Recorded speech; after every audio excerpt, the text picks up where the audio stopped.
Ada orang menyangka bahwa bahagia itu kalau dia mendapatkan harta yang sebanyak-banyaknya. Siapa yang banyak harta, dialah raja. Apa yang dia mau, seluruhnya bisa dibeli. Keamanannya, dia bisa menyewa petugas. Seluruh fasilitas untuk menyenangkan kehidupannya bisa dibeli. Pendeknya, hartalah segala-galanya dalam kehidupan. Sampai ada pepatah mengatakan, Innad darahima fil amakini kulliha taksur rijala mahabatan wa jalala. Sesungguhnya harta, dinar, dirham, uang di mana-mana selalu bikin hebat orang yang memilikinya. Coba lihat, orang yang punya duit sama yang enggak punya duit, jangan gaya hidupnya, gaya jalannya aja lain. Wahia lisanun liman arada fasahatan, wahia silahun liman arada qitala. Uang adalah senjata yang paling ampuh bagi orang yang mau pergi perang, dan lidah yang paling fasih bagi orang yang mau bicara. Kalau bicara dengan lidah macet, cobalah bicara dengan harta, lancar. Sampai ada pepatah demikian, segalanya bisa diatur dengan harta. Maka di kalangan orang yang berpandangan semacam itu, seluruh kegiatan hidupnya hanya terfokus kepada bagaimana mengumpulkan harta yang sebanyak-banyaknya. Tidak peduli halal haram, tidak kenal sore pagi siang dan malam, tidak sempat sujud, jauh dari agama, jauh dari kehidupan yang bersifat ruhaniyah, jauh dari Allah dan sebagainya. Sampai dalam Al-Quran dikelompokkan dalam kelompok yang dinamakan lumazah. Allazi jama'a malahu wa addadah yahsabu anna malahu akhladah. Mereka mengumpul-ngumpulkan harta sebanyak-banyaknya dan menyangka bahwa harta yang banyak itu dapat mengekalkan hidupnya, mengekalkan kekayaannya, mengekalkan kebahagiaannya. Saudara hadirin yang berbahagia, kalau pandangan hidup ini benar, artinya kalau harta memang merupakan satu-satunya hal yang dapat membuat orang bahagia, tentu di rumah mewah tidak akan pernah ada tangis derita. Tentu di satu tempat di mana fasilitas hidup serba menunjang tidak ada yang namanya penderitaan. Tapi suka dan duka, sedih dan gembira, senyum dan tawa adalah milik setiap orang, baik dia punya harta maupun dia tidak punya harta. Nyatalah bahwa harta semata-mata bukan merupakan jaminan bahwa orang akan bahagia, walaupun tanpa harta orang sulit untuk bahagia. Saya mau cerita, ada orang super kaya, namanya Aristotle Onesimus, raja tanker Yunani. Dia punya kapal tanker saja konon sampai 11 banyaknya. Punya perusahaan penerbangan yang disebut Olympic Airlines. Punya hotel di berbagai kota besar di dunia ini, sejak dari New York, London, Paris, Rome dan sebagainya. Bahkan punya pulau yang dia namakan Pulau Scorpio. Ini kan namanya sudah kaya nggak tanggung-tanggung, punya pulau. Nah, dia punya 2 orang anak, yang satu laki-laki namanya Alexander, yang satu perempuan namanya Maria Onesimus. Seluruh harapannya tertumpah kepada anak lakinya Alexander ini, yang akan meneruskan usahanya, meneruskan kekayaannya, meneruskan dinastinya. Apa yang terjadi? Ternyata anak yang dia harapkan yang bernama Alexander ini mati muda dalam kecelakaan pada waktu dia olahraga. Apa olahraganya? Namanya olahraga anak orang kaya, golongan jet set. Olahraganya olahraga pesawat terbang. Jatuh, ya nggak kapungut, habis mati. Tinggal satu anak perempuannya, Maria Onesimus. Tapi anak perempuan ini juga malah urakan. Terakhir dia pacaran, bahkan kemudian kawin sama orang Rusia. Rupanya Aristotle Onesimus ini broken. kekayaannya yang berlimpah ruah, perusahaannya yang begitu banyak, siapa yang akan meneruskan? Siapa yang akan menggantikan? Sampai kemudian dia mengurung diri di Pulau Scorpio dan mati di sana secara mengenaskan. Seorang multi jutawan, seorang yang super kaya, mati menyendiri di pulau sepi. Ibarat kata pepatah, anak ayam mati di lumbung. Bukan kekurangan makanan, keurugan makanan. Begitu kehidupan Aristotle Onassis. Dan banyak orang-orang yang sudah demikian kaya sampai dibingungkan oleh kekayaannya sendiri. Telusurilah kehidupan David Rockefeller misalnya, Henry Ford misalnya, Adnan Khashoggi misalnya. Multi jutawan yang kadang-kadang dibuat keder oleh kekayaannya sendiri. Pantas ketika Imam Ali ditawarkan orang, "Ya Ali, kalau kepadamu disuruh pilih ilmu atau harta, kau pilih mana?" Ya jelas pilih ilmu dong. Kenapa?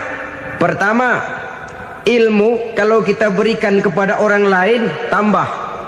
Tapi harta kalau kita berikan kepada orang lain kurang. Saudara punya uang 10.000, dibagi orang 5.000, jelas uang saudara berkurang. Tapi saudara punya ilmu diberikan kepada orang lain bisa, saudara pun makin mantap. Tidak lantas jadi bodoh karena ngajarin orang. Saudara bisa Fatihah lalu mengajarkan orang Fatihah. Orang bisa, saudara pun makin hafal. Tidak lantas setelah diajarin orang ilmunya hilang. Begitu datang dia minta orang, "Tolong ajarin saya Fatihah." Udah habis, nggak ada.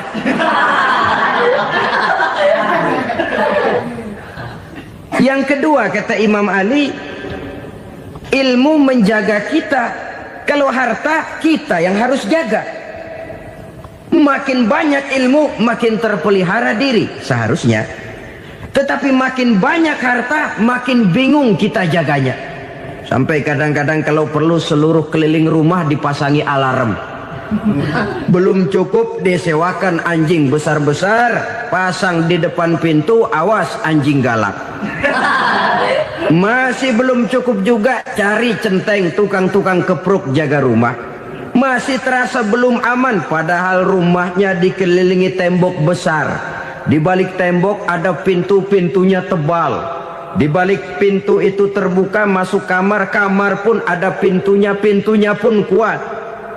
Masuk ke dalam kamar ada lemari, lemarinya pun pintunya kuat, dikunci, kuncinya pun kuat. Tapi terhadap seluruhnya yang timbul cuma sekedar was-was saja. Kesimpulannya sekali lagi, tanpa harta orang memang sulit untuk bahagia. Tapi harta semata-mata tidak merupakan jaminan orang akan bahagia. Dengan hati yang luas, itu modal utama untuk mencapai kebahagiaan hidup. Orang yang hatinya luas, saudara-saudara, punya hati yang lapang, melihat kenyataan hidup ini, dia bersyukur senantiasa kepada Allah. Lantas tidak timbul hasud dan iri hatinya. Oleh karena itu, jiwanya selalu lapang. Kalau tidak, cupik hati namanya. Dangkal pandangan, tidak senang melihat orang lain dapat nikmat, dan itu sering dijadikan contoh. Kalau orang yang lapang dada, dia lihat tetangganya beli TV baru, dia berkata, "Alhamdulillah ya, tetangga kita beli TV, mudah-mudahan kita bisa ikut nonton." Lapang dadanya. Tapi orang yang sempit hati, lihat tetangga beli televisi, meriang. Enggak diapa-apain, meriang. Besoknya dengar tetangga beli motor, makin sakit, ke rumah sakit. Lalu di rumah sakit dengar tetangganya beli mobil, mati.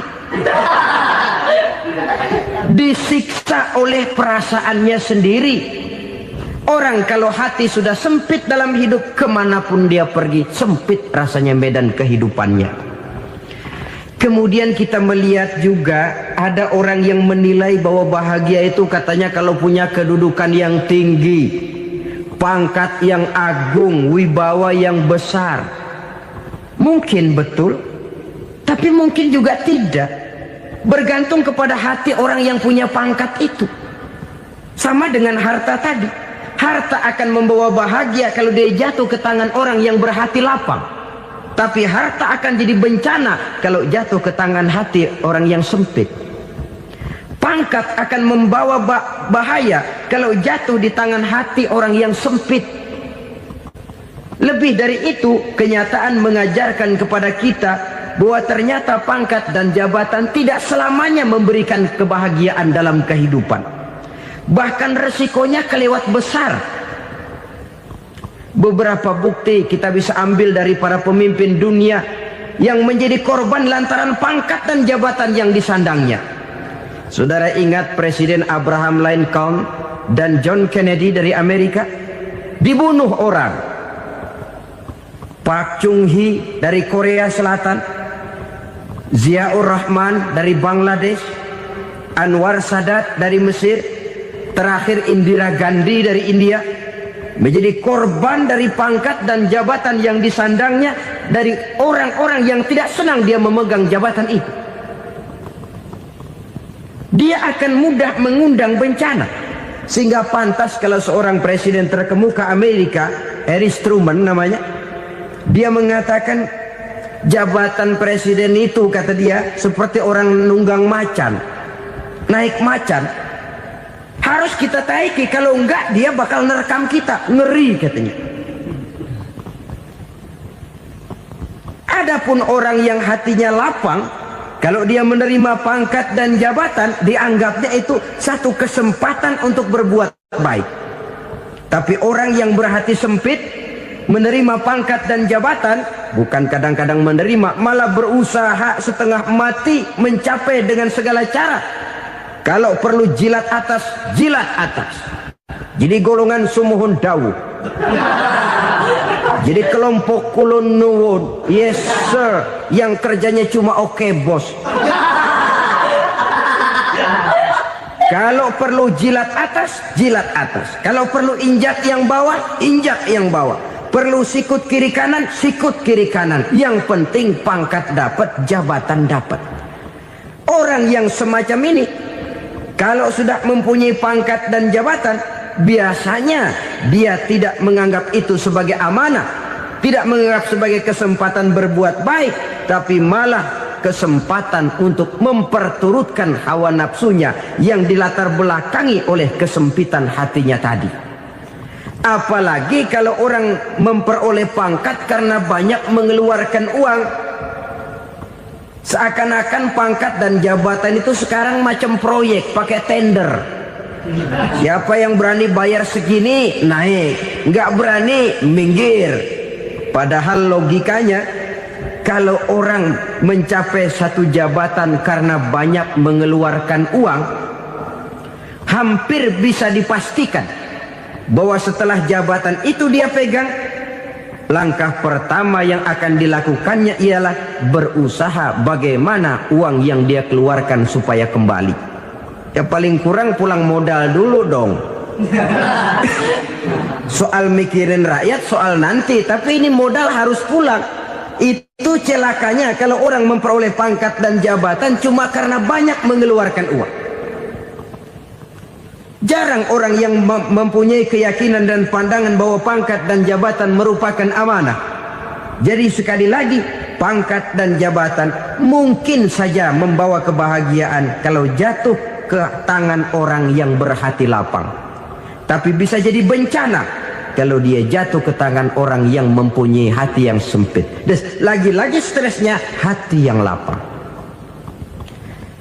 Lalu sebagian orang, saudara, ada yang berpandangan katanya bahagia itu kalau jadi orang terkenal, mempunyai popularitas, menjadi idola di kalangan remaja, di kalangan orang tua, di segala lapisan masyarakat.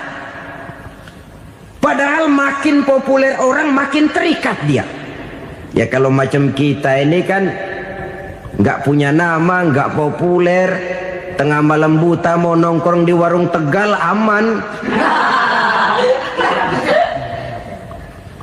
Tapi pangkat, jabatan, kedudukan, popularitas menyebabkan kita diikat dengan berbagai macam peraturan. Cuma mandi sama ke WC saja yang nggak dikawal.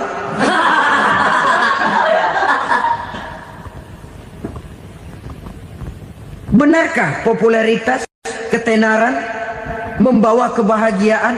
Mungkin, ya, tapi mungkin juga tidak. Kenapa? Banyak orang-orang populer yang mengakhiri hidupnya secara tragis.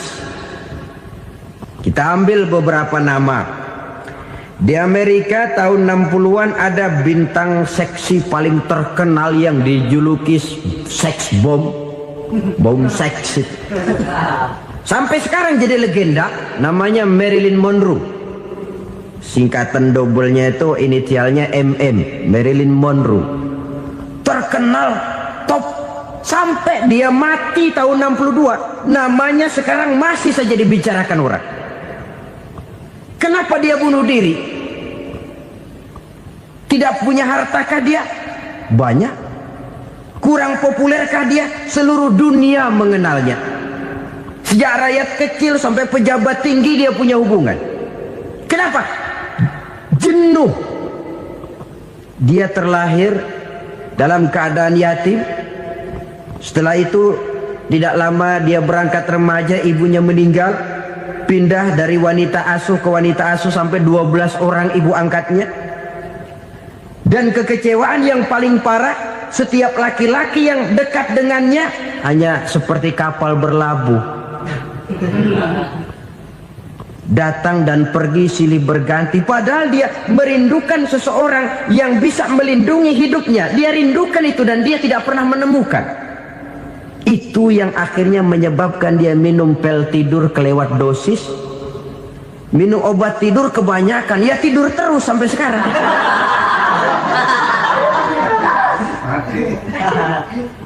Dia mengakui,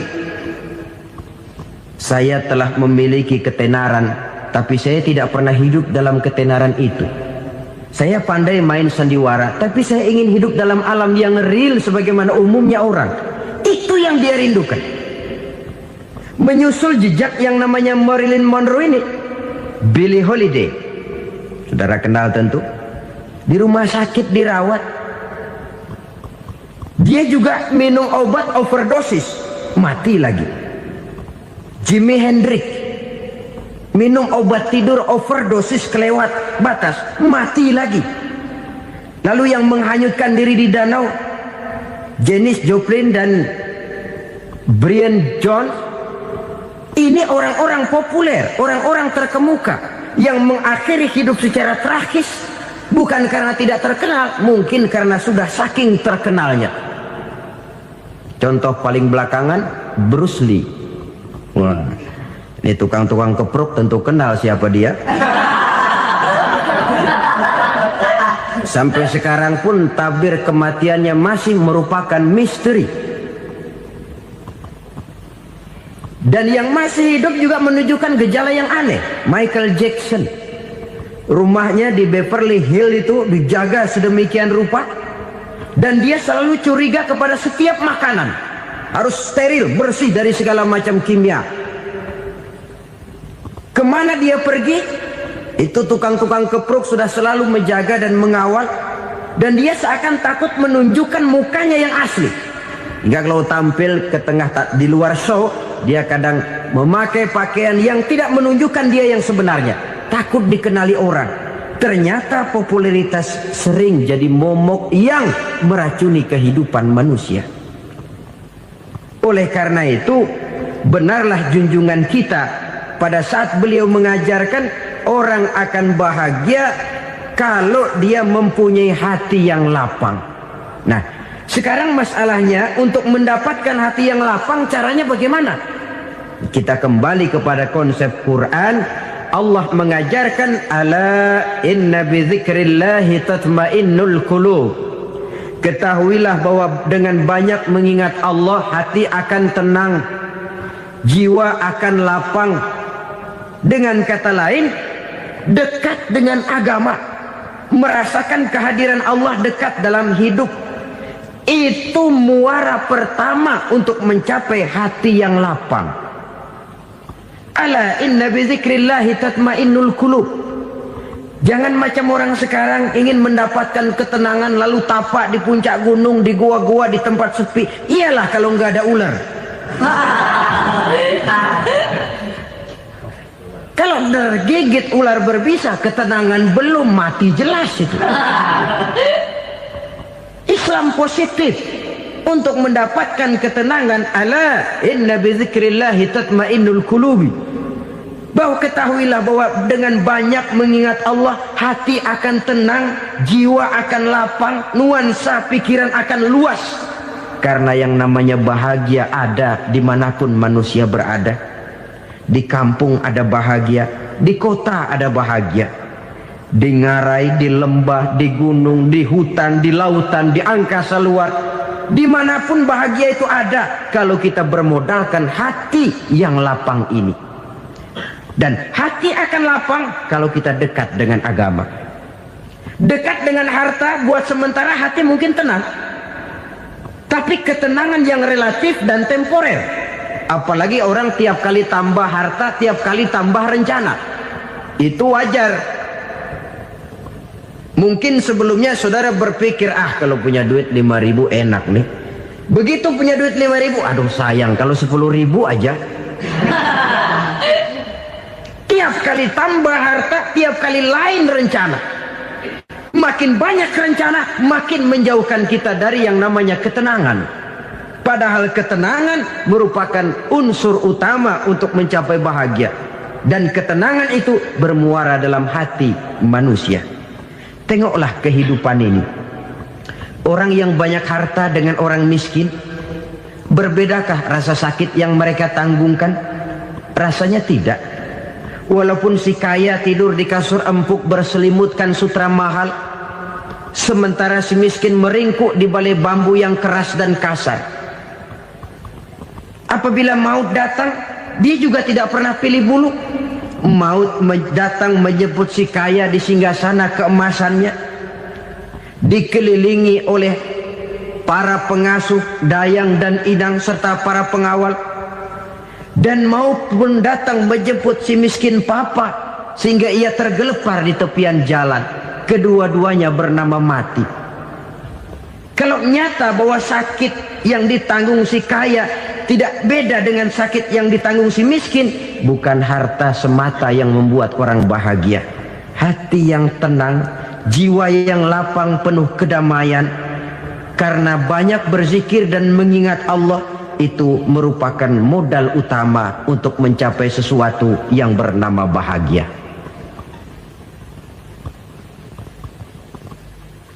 Saudara hadirin yang saya hormati, inilah yang pertama dari 4 ciri yang digambarkan oleh Nabi tentang tanda-tanda orang bahagia.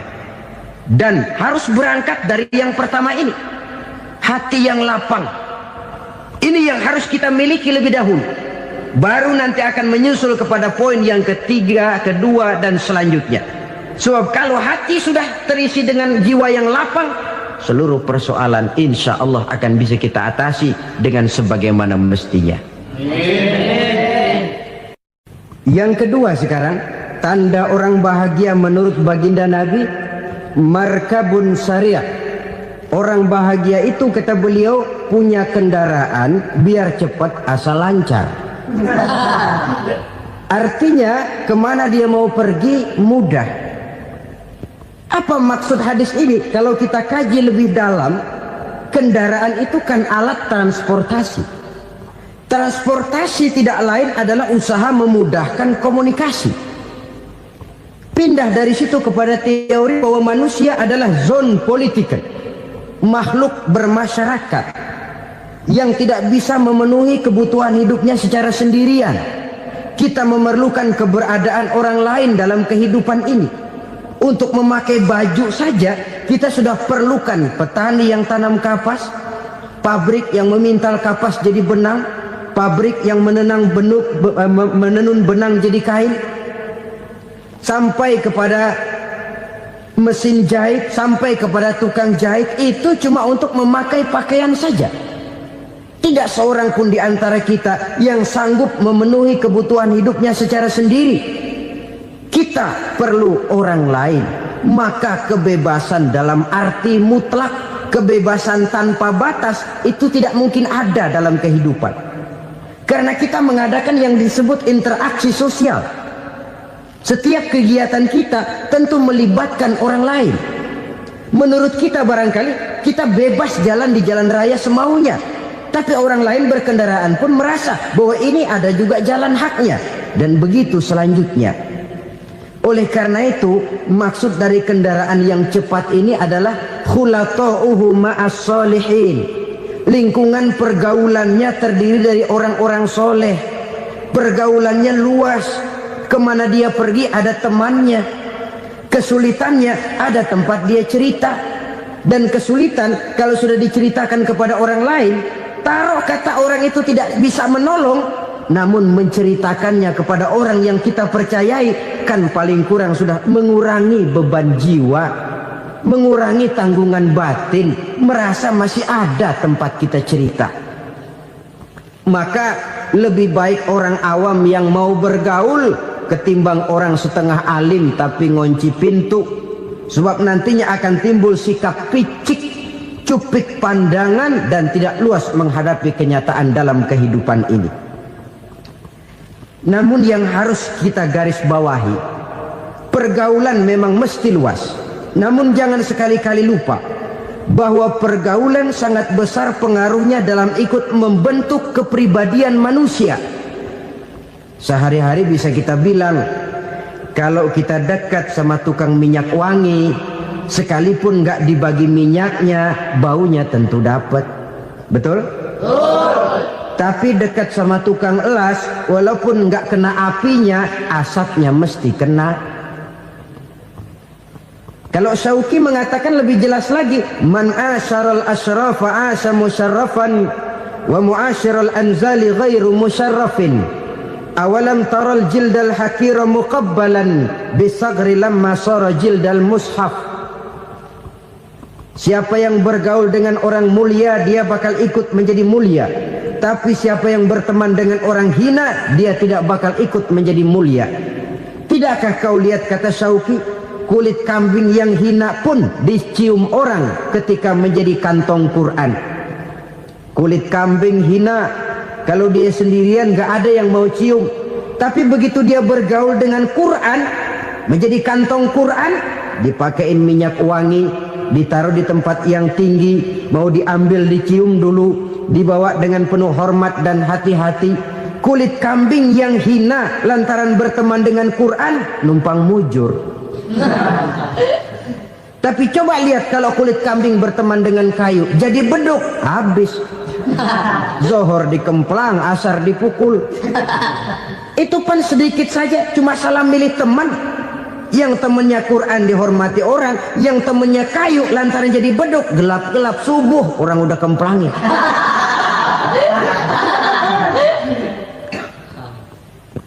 Maka terutama kepada adik-adik remaja yang masih mencari identitas diri, yang ibarat kaset masih kaset kosong, mudah diisi oleh apapun, pandai-pandailah memilih teman dalam bergaul.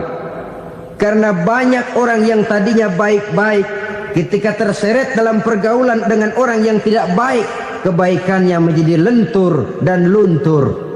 Tapi berapa banyak bajingan-bajingan tengik, orang-orang yang berlumur noda dan dosa, tiap hari melakukan maksiat, namun bergaul dengan orang yang baik-baik, pada akhirnya sedikit demi sedikit beringsut dan berangsur dia terbiasa mengikuti kebaikan-kebaikan. Saya tekankan ini kepada remaja karena mereka masih mencari identitas diri.